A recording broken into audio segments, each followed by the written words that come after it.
আসসালামু আলাইকুম। আজ সোশ্যাল মিডিয়ায় ২ টা জিনিস খুব বেশি আলোচিত। রাজধানীর হোটেল ইন্টারকন্টিনেন্টালে বিনিয়োগ সম্মেলনের উদ্বোধনী অনুষ্ঠানে প্রেজেন্টেশন দেয়া বিডার চেয়ারম্যান আশিক চৌধুরী এবং আরেকটি হচ্ছে ৭৪-এর দুর্ভিক্ষের ক্ষুধা-দারিদ্র্যের কথা বলতে গিয়ে আবেগাপ্লুত হওয়া প্রধান উপদেষ্টা ডক্টর মোহাম্মদ ইউনূসের বক্তব্য। যদি প্রথমটিতে আসি, বিডার চেয়ারম্যান আশিক চৌধুরী। আজ তিনি জাতির কাছে একজন স্মার্ট কর্মকর্তা হিসেবে পরিচিত। মানুষের স্মার্টনেস ডিপেন্ড করে যে তার অঙ্গভঙ্গি, কথা বলার ধরন এবং বুদ্ধিমত্তার উপর।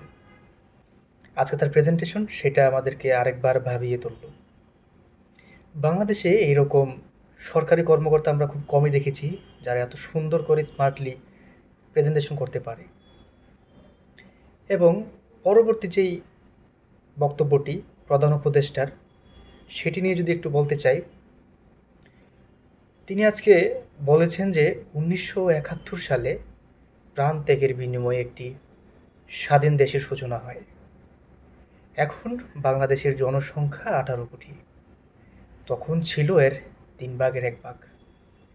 এরপর আসে ১৯৭৪। একথা বলেই আবেগাপ্লুত হয়ে নীরব হয়ে যান প্রধান উপদেষ্টা।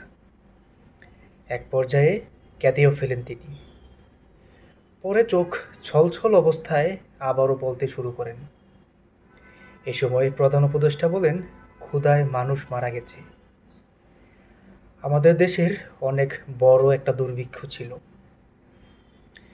১৫ লাখ মানুষ মারা গেছে সেই দুর্ভিক্ষে।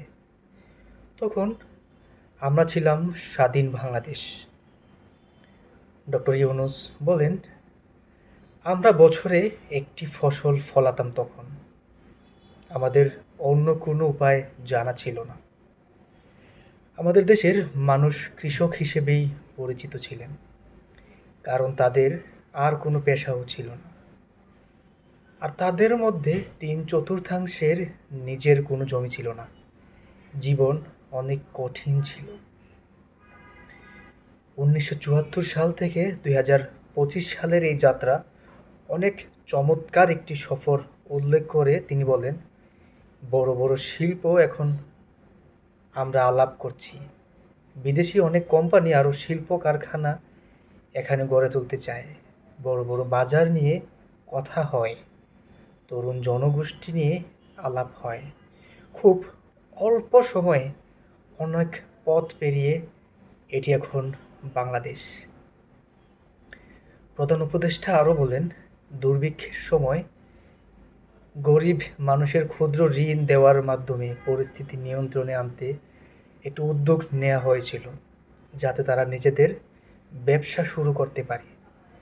বিশেষ করে নারীদের দেওয়া হয়েছিল। সেটি ছিল ক্ষুদ্র ঋণ কর্মসূচি। আমরা গ্রামীণ ব্যাংক প্রতিষ্ঠা করলাম। কোনো ধারণাই ছিল না কোন পথে যাবে। বৈশ্বিক এক নামে পরিণত হলো। বিনিয়োগকারীদের উদ্দেশ্যে সরকার প্রধান বলেন, আপনি যে দেশেই বসবাস করেন না কেন, আপনার ভেতর ছোট্ট একটি ১৯৭৪ বসবাস করে। আপনারা দেখতে চান না, লুকিয়ে রাখেন মানুষকে অর্থ সহায়তা দেওয়ার মাধ্যমে।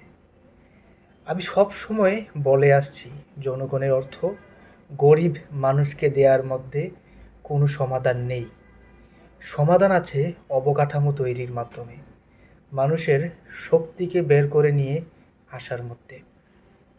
এই যে ২টা বক্তব্য, প্রথমটা আশিক চৌধুরীর প্রেজেন্টেশন স্কিল, খুব সুন্দরভাবে তিনি পুরো বিষয়টাকে সবার মধ্যে প্রেজেন্ট করলেন। এটা আসলে খুব বড় একটা স্কিল।